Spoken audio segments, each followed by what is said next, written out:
Great. All right. With that kickoff, I'm going to go ahead and get started. My name is Jeremy Gregory, and I'm the Executive Director of the Concrete Sustainability Hub. And I appreciate everyone joining us today for our webinar. I'm presenting it, but it's certainly I'll be presenting work on behalf of our CSHub team and many folks over the years who've participated in this research and helped to contribute it, and also our sponsors who really help engage us with transportation agency partners. So this is really me presenting on behalf of them. And the topic today is really how do we do more with less? That is, we have our pavement networks, as we know, are in a challenging state, and we're not sufficiently investing in it. We always hear about how 21% of our highways are in poor condition, and that we're not investing in it. We have about $1 trillion investment gap. The other thing is that we're not really getting enough investment from our normal sources of revenues. Oops, wrong button there.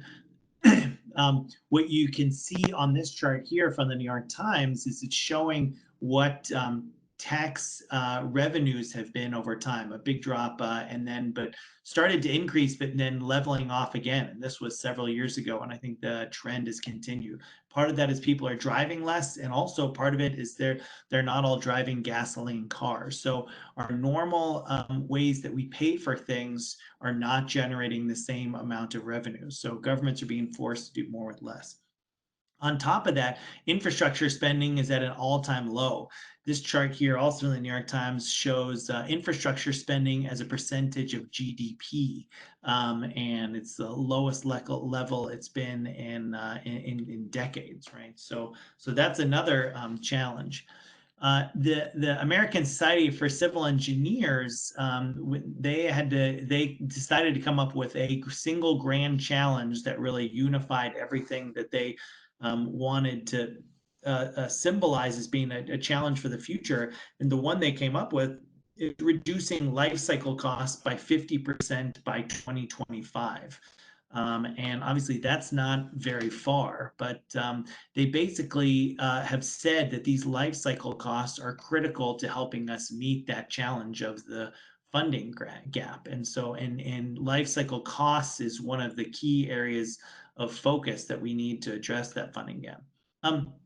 The other thing that when ASCE talks about how to raise the grade on roads, they talk about some things related to increasing funding and investment at all levels of government.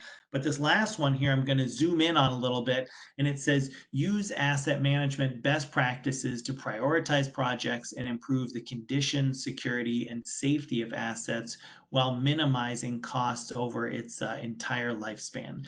And that's, for us, really is a big motivation for our work here in the hub, and I think it really symbolizes everything that we're trying to do to try to improve our pavement network. So what I'm going to talk to you about today are 3 different tools for economically efficient management of pavement networks. 1 is competitive paving prices, 2 is life cycle cost analysis, and 3 is asset management. And I'm going to go through them one at a time, starting with the competitive paving prices. And this project really started with the question that was posed to us about whether the presence of competition between material substitutes impacts pavement material prices. And how we went about answering this question is we got a lot of data from the Oman bid tabs database.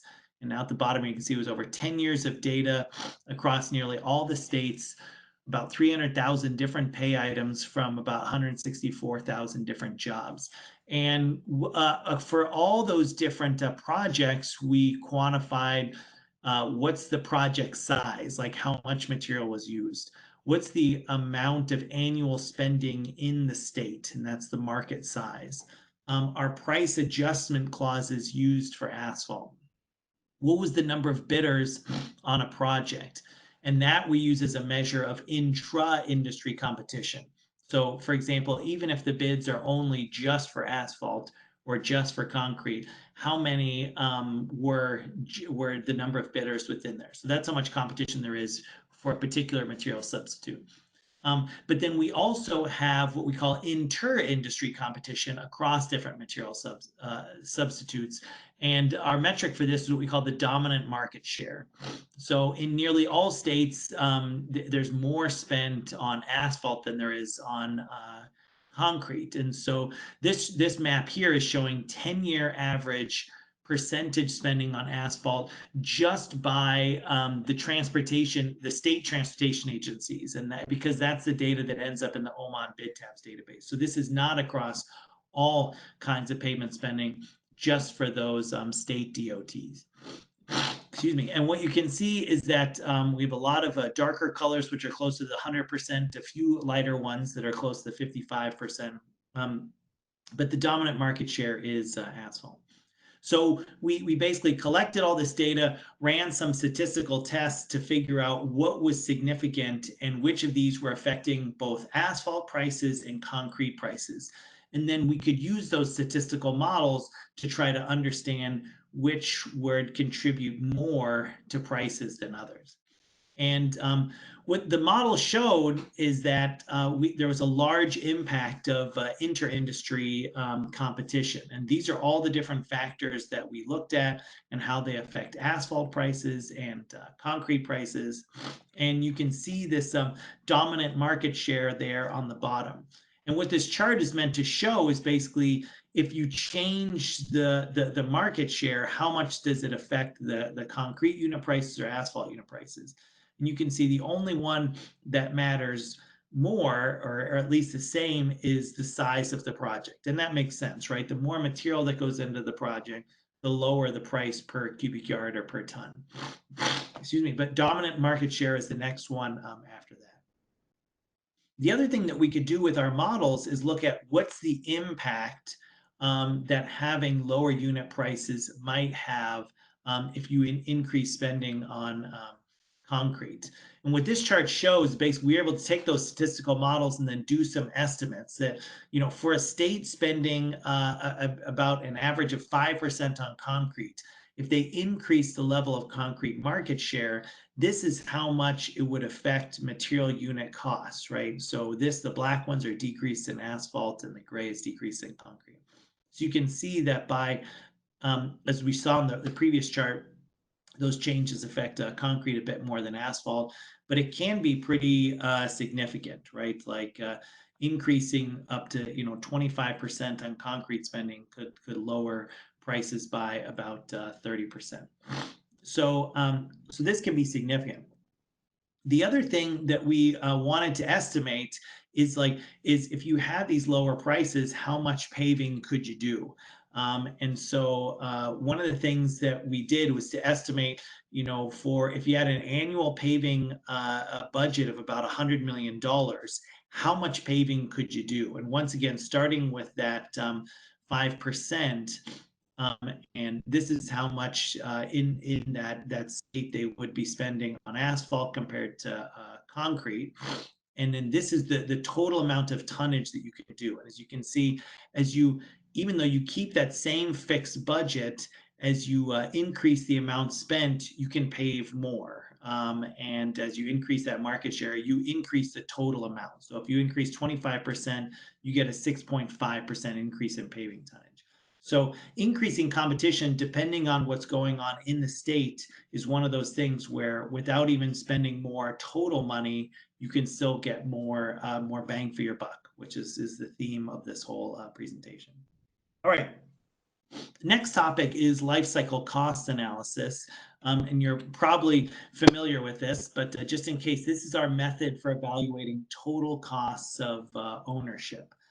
So for example, if we have two alternative designs that we're considering and one has a higher initial cost, but maybe it has lower costs in the future, that can translate then into lower life cycle costs. So it's basically this approach of sort of collapsing all of these costs that may happen in the future into a single net present value. And one of the things we've done as a hub is created some probabilistic cost estimates for the entire life cycle. And probabilistic just means that it includes uncertainty. And so this is showing, for example, during initial construction, there's uncertainty associated with what's going to be the unit costs of the paving materials you're using. There could be uncertainty in how much. Then in the future, there's also uncertainty associated with how much those paving materials you're going to use. What are those prices going to be in the future? When are you going to do maintenance? And so we account for uncertainty in all those different elements, including initial construction and future. Then one of the things that we did was we wanted to understand the impact of different assumptions on the outcomes of LCCAs. And so we had the pavement design for an ARA come up with some pavement design for us in 4 different climates, representing a range of different conditions. And then also for different traffic levels, rural, local streets and highways, and rural state highways, and also urban interstate. And then we looked at several other different framing conditions. What are the pavement designs? What are maintenance schedules, design lives, and analysis periods? So what are some of the things that we found? First of all, the life cycle perspective really matters. Future costs can be significant. This is showing total life cycle costs for a flexible pavement in Florida. And what you can see is that over the life cycle, the future maintenance and rehabilitation costs are higher than those initial construction costs. So if you're just making decisions based on those initial construction costs, you're really missing out on the things that are really the key drivers of the whole cost of this pavement throughout its life. The other thing we found is that costs can really vary with location, traffic level, and pavement design. And so we say that context matters, and the context includes those 3 things at the top. So for example, here is a rigid interstate pavement design in Colorado, and you can see those initial costs are really driving it. Whereas for a local highway, initial costs certainly are most important, but not nearly as much. Then we look at a flexible design in Florida, and just like I showed before, those rehabilitation costs really drive it.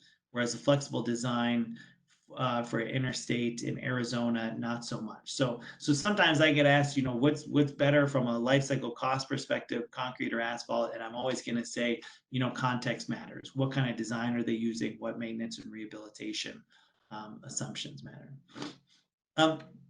The other thing is that when it comes to making decisions, the life cycle perspective can really change which one is preferred. So for example, here's a comparison of a few different pavements. If we're just looking at initial costs, there's a 17% difference between them. Whereas when we take into account the life cycle cost, it's about the same. So just making decisions on that initial cost really misses out on what the true cost is going to be for this throughout its life.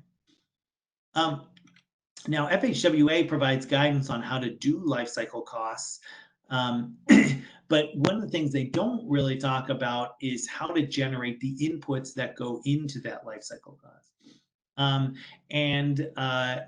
of the things that we find is there can be significant variation in the data, like particularly for initial costs.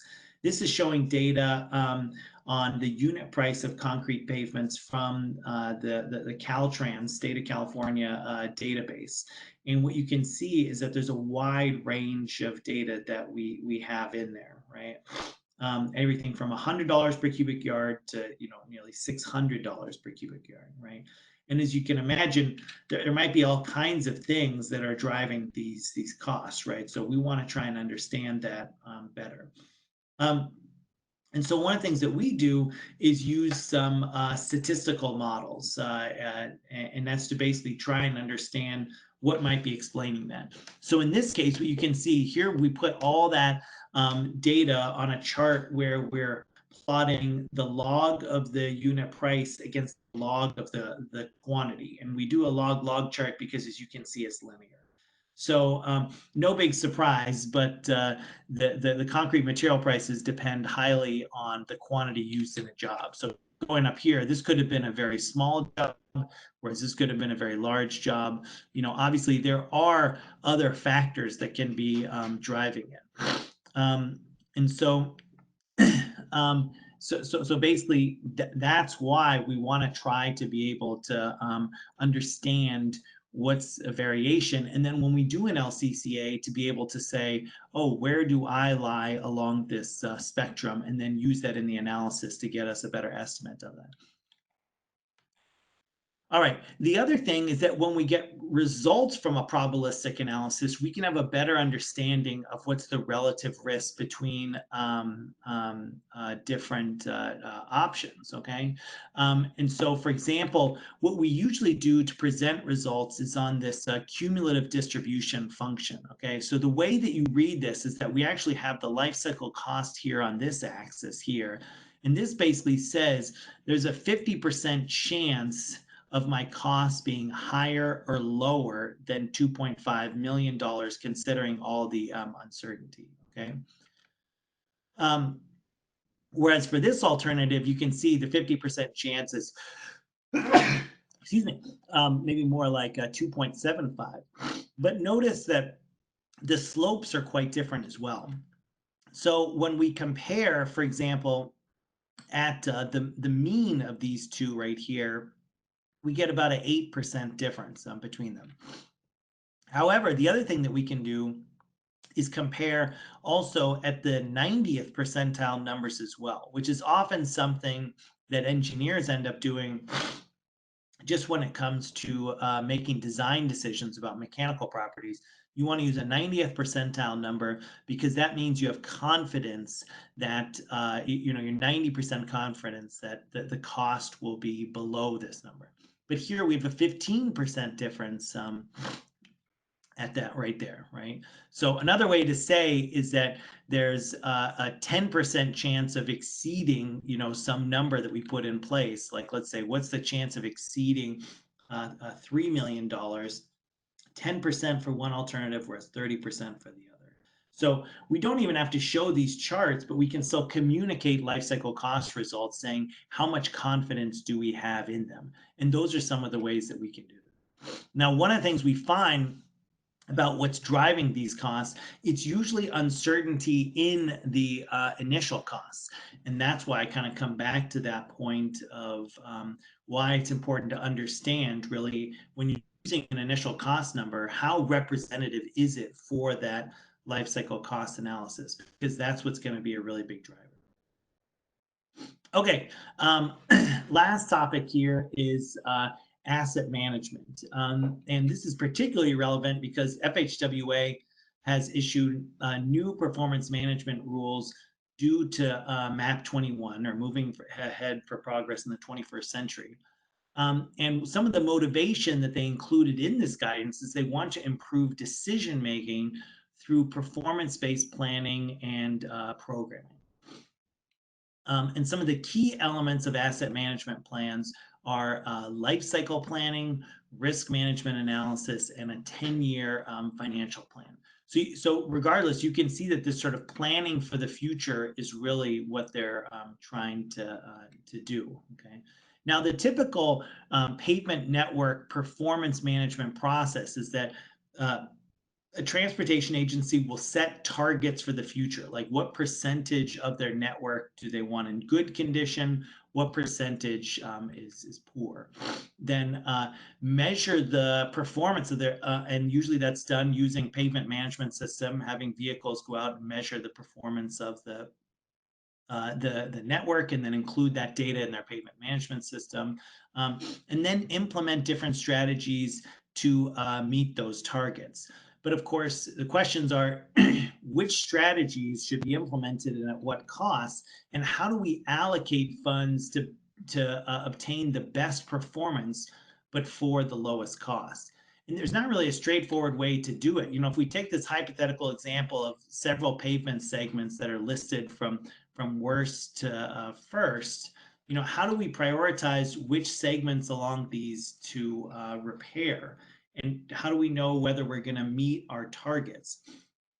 Which strategies should be used? Should we use many short-term fixes that would, at least for the short term, affect all these, or just a few long-term fixes on the worst ones, right? So you need a more mathematics-based or optimization approach to answer these questions. And generally, we call that performance-based planning. You're looking at what's the performance of the pavement network, and then how do we make plans accordingly in the future to get the best bang for our buck. So that's what we're trying to do in our research, is improve those allocation decisions, do this performance-based planning through performance-based budget allocation. And generally what we do in this approach is we start with current and historical pavement network data. We then project the network performance into the future, looking at different scenarios around how you would do treatments on the network, and then make decisions to allocate resources. And so what we're trying to do is prioritize projects that maximize performance and minimize costs. Now, this ends up being quite a challenge, and part of it is just the scale of the problem can be daunting. So we need to make decisions about which, preservation, overlay, or reconstruction activity to apply to which segments throughout my network. And a segment can be a mile, a half mile, however it's defined, but a certain length of pavement. And at which time? Do I do it now or in the future, right? So budget allocation is allocating limited funds to the set of activities that meet the goals of the network operator. But this is a challenge because there are thousands of pavement lane miles. There are dozens of different technologies to maintain or replace the pavements, and a fixed budget. But also there's uncertainty in what the future budget and road conditions will be. So coming up with the best plan can be challenging. So we overcome this challenge by doing two interlinked tasks.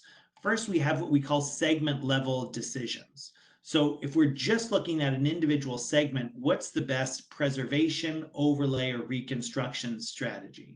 And when we say a strategy, we don't just mean a single treatment, but we could be a sequence of those activities over time, right? So that's like doing an LCCA just for a segment.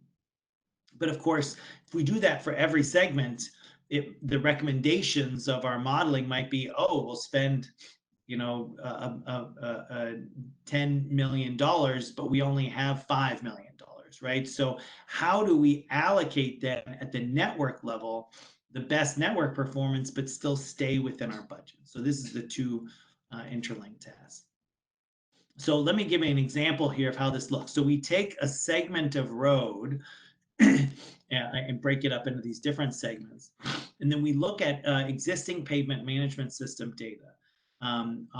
What's the current condition of the pavements, and also what was it in the past? Because that historical data is going to allow us to then generate models to project performance and identify what are the best preservation, overlay, or reconstruction alternatives for each segment.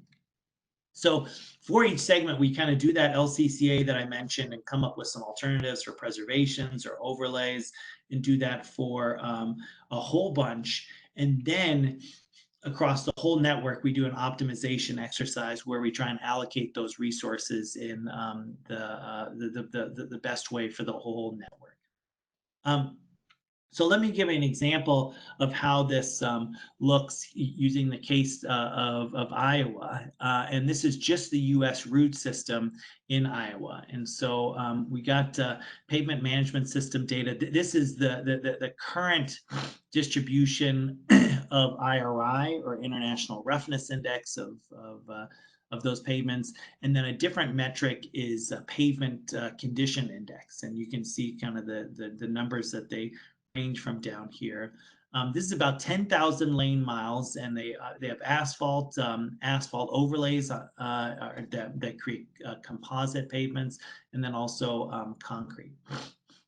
And the initial condition is about 1.65 meters per kilometer on the IRI and 76.3. That's we call it a traffic weighted PCI, because it means that basically on roads we have more traffic, then we weight the condition of the pavement more to come up with this number. Now, in our analysis, we're going to look at a couple different treatment strategies. And because this is a model, we can play around with some different hypotheticals to help us understand what are some strategies that we should go after. So first of all, we look at use of asphalt, we look at use of concrete as if we were only using those, and then we'll look at a mixture of them as well. Similarly, we'll look at preservation type treatments, and those could be like diamond grinding on concrete or crack sealing on asphalt. Overlays, there can be a combination of thin overlays or thick overlays, and then also reconstruction. So in this presentation, I'm going to end up talking about what are some short-term treatments that we can do, and those are generally just preservation overlays, whereas long-term is thick overlays and reconstruction. And then we'll look at use of all three of those together. The other thing that we'll do is look at an evaluation period for segments. So a lot of these, the kind of existing models that are done, only look about 5 years into the future when looking at what are some of the best treatments for pavements. And obviously, when we do a life cycle cost analysis, we usually look 30, 40, 50 years into the future. So we haven't gone quite that long in this analysis, but we stretch it just a little bit to 10 because that's still, we think, within the realm of what transportation agencies be willing to do. It also affects the kind of the modeling speed with which we can do these analyses. Now,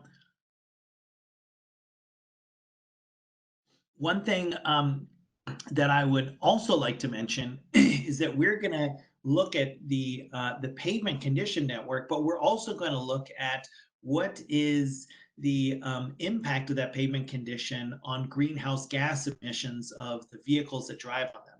And we do that by looking at excess fuel consumption of vehicles caused by pavement design and maintenance. And in particular, this is related to a phenomenon we call pavement vehicle interaction. And there's a couple different mechanisms here. One is pavement deflection. This has to do with the weight of vehicles, particularly very heavy ones like trucks, causing a very shallow indentation in the road such that it's driving up a very shallow hill. The other one is pavement roughness. And because when a vehicle is driving over a bumpy road, there's additional energy dissipation that happens in the shock absorber system that requires energy to overcome. And that's also excess fuel. So this excess fuel consumption is an additional amount associated with PVI. So there's some amount of fuel required to move the vehicle forward. This is an additional amount associated with this phenomenon. So in our modeling, we'll quantify deflection and roughness, then translate that into excess fuel consumption, and then we can translate that into costs for a consumer associated with that fuel consumption, and also environmental impact. So in what I'm going to be showing you today, because we're primarily looking at roughness and have that data, we're going to be talking about greenhouse gas emissions due to excess fuel consumption because of roughness. So that's what's included in our performance-based planning model. Okay, what are some of the things that we learned? So we found that you really want to leverage 4 different strategies in your performance-based planning. Okay, 1 is having a sufficient budget. 2 is having a mix of pavement types, that is both asphalt and concrete. 3 is having a mix of short and long-term fixes, and 4 is having long evaluation periods. Okay. Now, what I'm going to do is go through each one of these and show you how the work that we've done demonstrates these things right here. So first of all, sufficient budget. So it's maybe not a big surprise, but increasing the amount of budget that you're funding improves the network performance and reduces greenhouse gas emissions. So what this is showing, once again, for the Iowa US route network, this right here is that traffic weighted pavement condition index. And this is the annual mean over time in the analysis. So we want a higher number here, okay? And what we see is that for a low budget investment, no big surprise, it gets worse over time. For a medium, whereas if we have a high budget, then the network actually improves over time. And this is directly correlated then with the total greenhouse gas emissions we see over that time period. So the more investment that you're making, the lower the cumulative greenhouse gas emissions is over that 20 years. And what you can see is that these are, pretty big numbers, 40 to 45,000 tons of greenhouse gas emissions over 20 years. Another thing that we looked at is a mix of pavement types. So we're able to run our model looking at what's an asphalt only strategy and what's a concrete only strategy. And these are different because, as you might expect, the costs are different. Asphalt generally has a lower initial cost associated with treatments. And so you can maintain more pavement area, but the treatment effects are short. Whereas concrete is kind of the opposite. The treatment effects are long, but because the costs are higher, you can maintain less pavement area. So we ran some scenarios where we looked at just using asphalt, just using concrete, and then using both.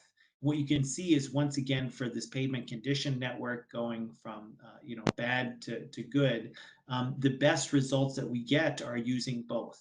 And having that, just like having diversification in your stock portfolio helps you, diversification here also matters, because remember, we're accounting for uncertainty that happens in the future in paving prices. And so as a consequence, you're able to leverage one or the other depending on what fluctuations are.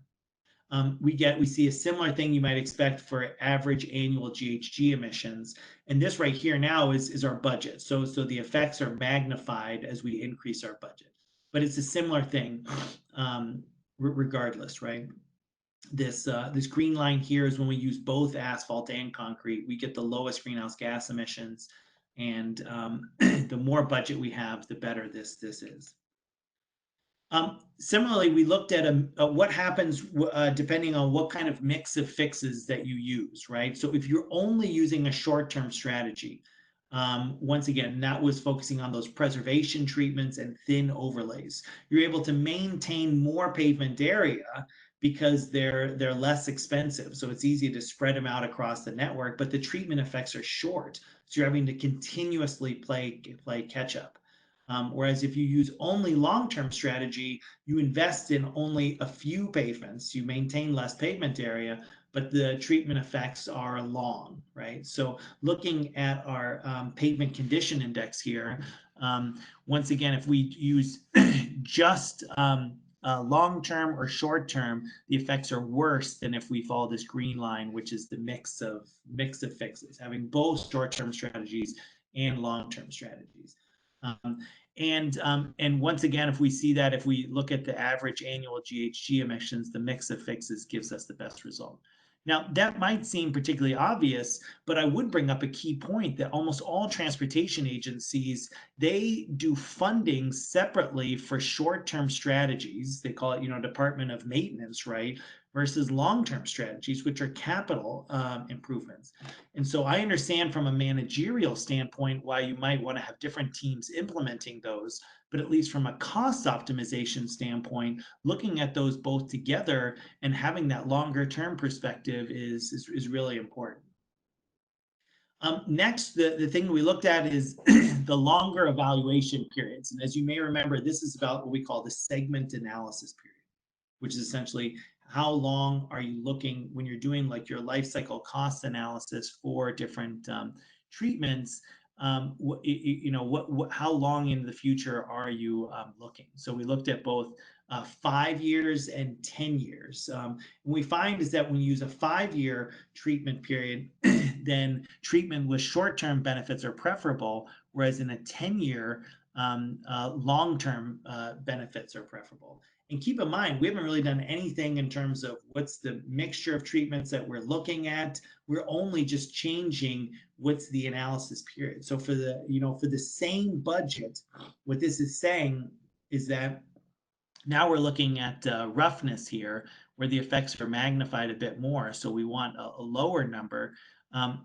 We see that SAP 10 gives us that lower number. And then once again, we see the same thing with greenhouse gas emissions, right? So all we've done is just change slightly the way that we're framing the analysis, and yet it ends up giving you a different mix of different treatments that you would use. So once again, to summarize, when it comes to this asset management component and performance-based planning, we really recommend, based on our research, that agencies leverage 4 strategies. Investing as much as possible to have sufficient budget to really achieve objectives. Another, use a mix of pavement types, both asphalt and concrete.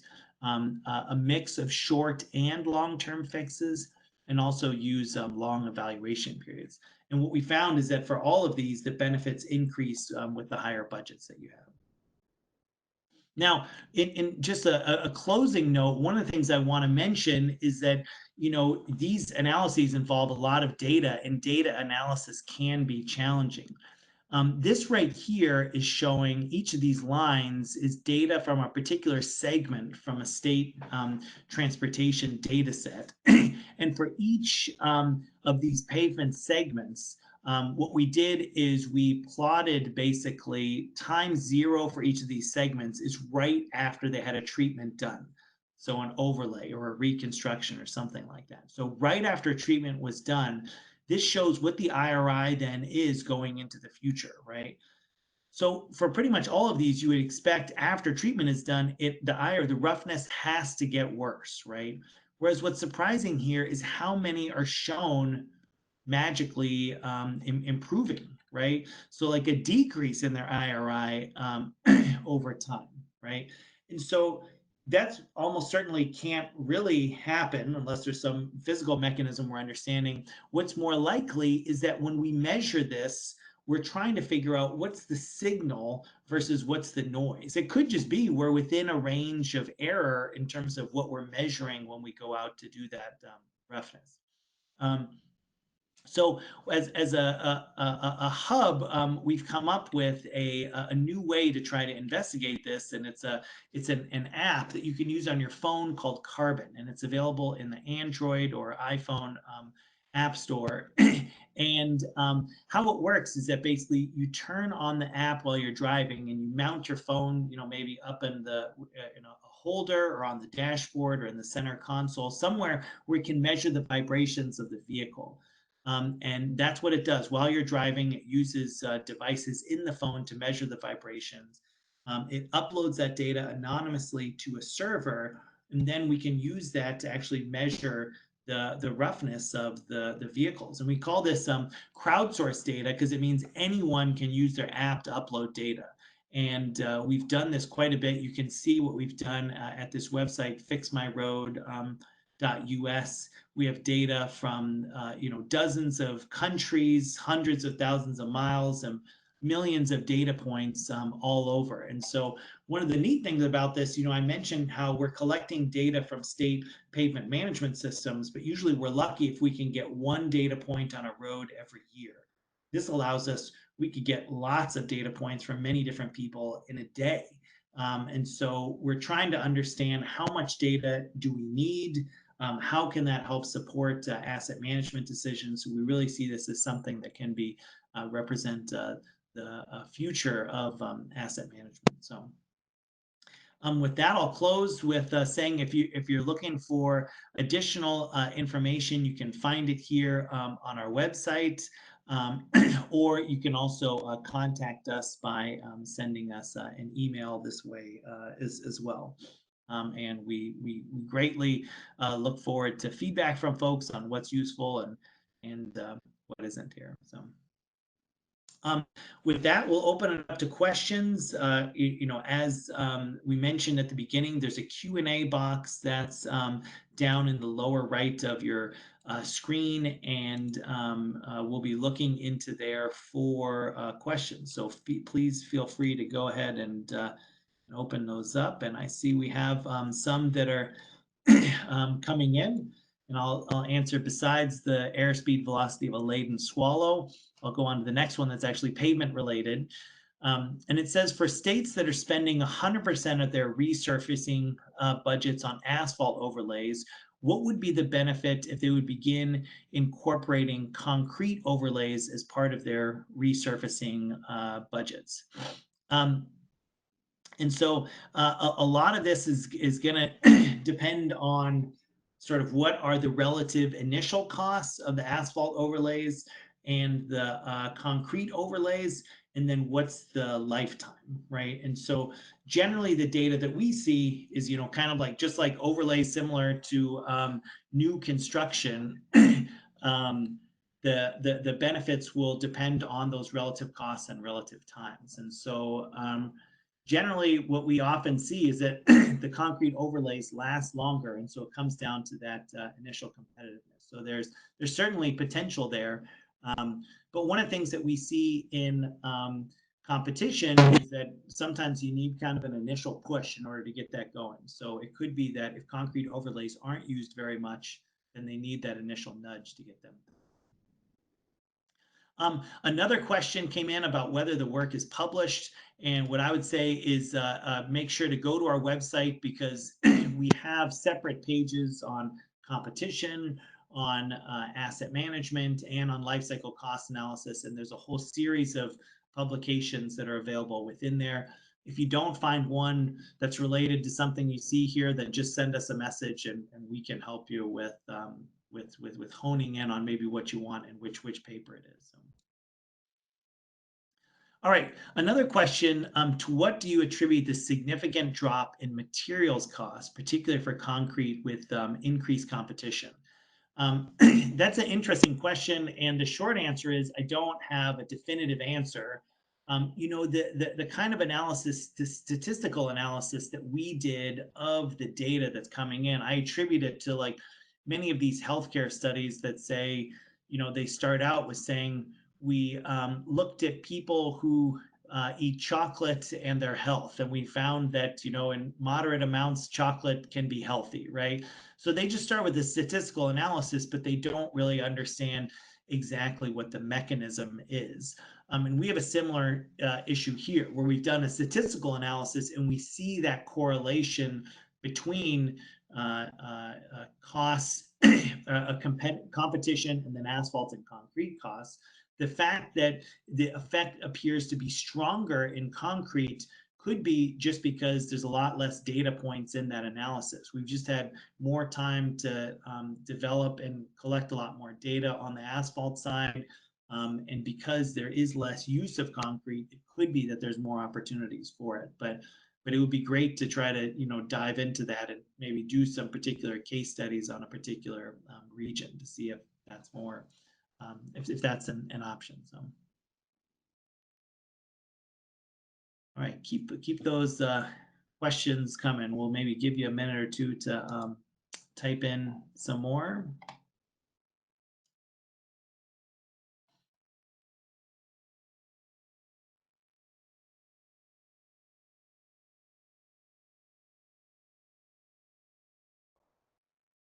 Maybe while that's happening, one of the things I would mention is that if there are transportation agencies that are joining, or if any of the members know about transportation agencies who might be interested, we love to partner with transportation agencies on this. As you saw, we collected data from California, Virginia. We've done that for several other states. I showed results from Iowa. That usually results from partnerships with transportation agencies. We've mostly done it with states, but particularly I think with the carbon data, we have an opportunity to try to engage a bit more with municipalities, because I think that the states, usually because of requirements associated with FHWA, they're doing a bit more robust job of monitoring the condition of pavement networks, whereas municipalities maybe aren't as much. And so the way that a partner would be able to collaborate with us is basically just to contact us right here, and we'll make it happen one way or the other, to at least start a conversation about how we might be able to use these tools.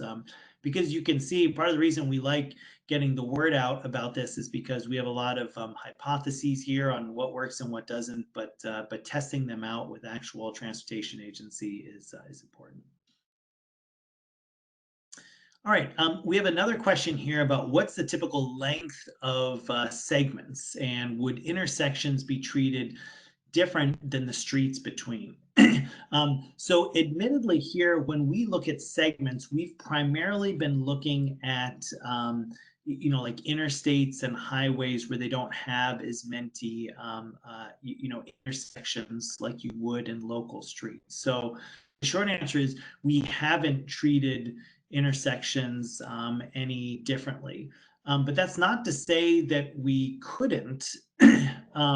We probably would have to, I mean, so first of all, under each segment, we define each segment, and DOTs define segments differently. All the DOTs seem to. Some of them just use fixed lengths, a tenth of a mile, a half of a mile. Some of them even change it from year to year in their pavement management system. So I haven't figured out at least what's a sort of standard practice along those lines. But each segment has a material definition and a treatment history. So intersections could be just the same, right? They could be defined as having a, like what kind of materials currently used, what are the treatments. The only thing that I would think would be different is that sometimes you might end up using different treatments for intersections. So we hear a lot about, you might have like a concrete intersection, for example, because there's so much acceleration and deceleration that happens in there. But that certainly could be done. We just have a set of treatments and we could flag it as sort of an intersection and then treat it that way. So.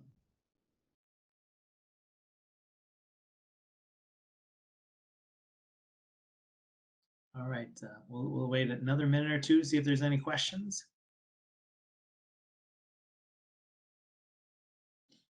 So we have a question about, has MIT estimated the magnitude of savings to US highway agencies associated with implementation of the approaches you've outlined?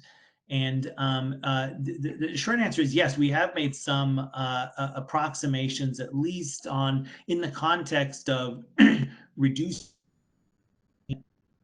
gas emissions. So a little bit less on specifically on these cost-related issues. But in terms of scaling up these strategies, we talked about that recently in a separate webinar, and how much potential there is for greenhouse gas mitigation. And we found that it was pretty significant. The transportation sector represents about a third of the US greenhouse gas emissions. And so even though the pavement section of that, might represent just a couple percent reducing emissions, that then there is significant. But we haven't yet sort of said, what if everyone implemented competition? What if everyone, improved their asset management practices and used LCCA? And it's probably because there's a lot of variables about how that would happen and looking at baseline practices. But it sounds like a good project, and one we could probably do in talking with different transportation agencies about what we consider as their baseline, because I think that would be a savings. It means that you have to say, what are they currently doing, and then what are the opportunities. So, but it's a great question. So another question came in about what's the best way to reach DOT decision makers about this message. And I think, because there are so many different DOTs who have different practices, we probably need sort of an approach that's catered to them. And so one of the best ways we've found to engage with DOTs is to have a local partner, whether that be someone from the industry or someone from a university who can provide some context on what's going on in that DOT, and then can connect us. So we're not just coming in and saying, here's what we think is best, but having a little bit better context for what's going on in their particular transportation network. So I think having an introduction for someone on the ground who knows that agency well is the best way to do it, so that we can sort of craft the message specifically to them. There's another question about major differences between rural and urban major highways. It's funny, like in terms of urban and rural, I'd say mostly what we find are differences related to roads as far as traffic is concerned. And so often that is a distinction for urban and rural. But like if we're talking about urban and rural interstates, there's some distinction, but sometimes like it's even just interstates to collectors to local roads, there can definitely be significant differences. And a lot of that is just related to traffic. So the more traffic you have, the more deterioration you're going to get. And as a consequence, a lot of the recommendations that we're talking about here are probably going to be more relevant to those higher traffic volume roads. And in particular, I think that's just because, as I mentioned, you get quicker deterioration. It also means that when you make a significant investment, it's probably going to pay off because you're just going to get more loading on the pavement over its life. So I'd say that a lot of the strategies that we talked about are probably gonna like when you're investing in a longer term solution, is probably gonna that maybe has a higher initial cost, it's gonna pay off more, I think, in situations where you have that higher traffic. So that's certainly a distinction that we see between urban and rural roads.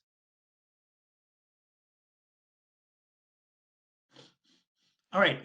Another question is, how has your message been received by agency decision makers where you've had the opportunity to partner and conduct detailed analyses of their network?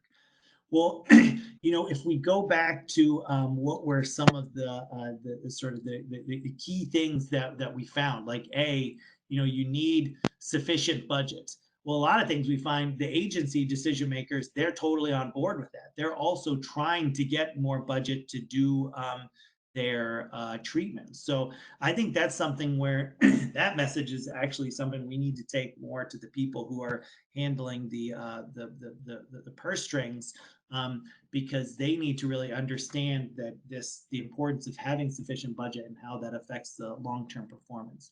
On these other elements right here, I'd say the challenge is that these are all things that we talked about purely within the context of how you do your performance-based planning.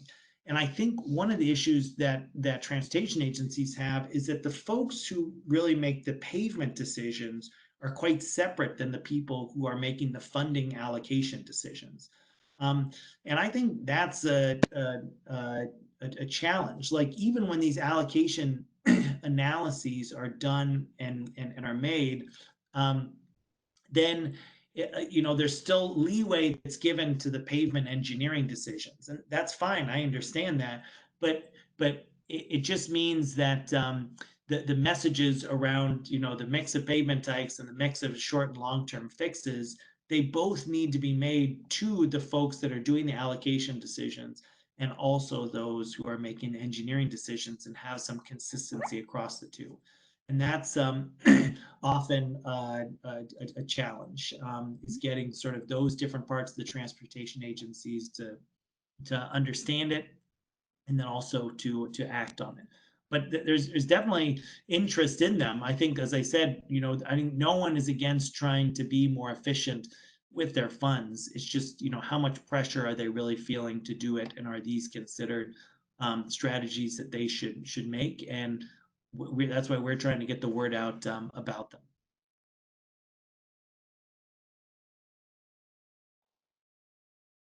Great. Other questions?